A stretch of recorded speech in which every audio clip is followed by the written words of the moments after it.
və Təbriz-Sofyan yolunda ki, Azərbaycanın Kəvri adında bir məntəqədir və bir turisti yeridir ki, çox xas özünə görə təbiəti var. Monta həmandır ki, bu qismətdə görürsünüz.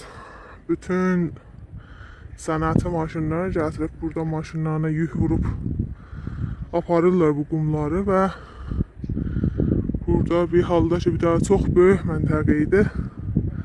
Fəqət cəmi 2-3 təpəsi qalıb.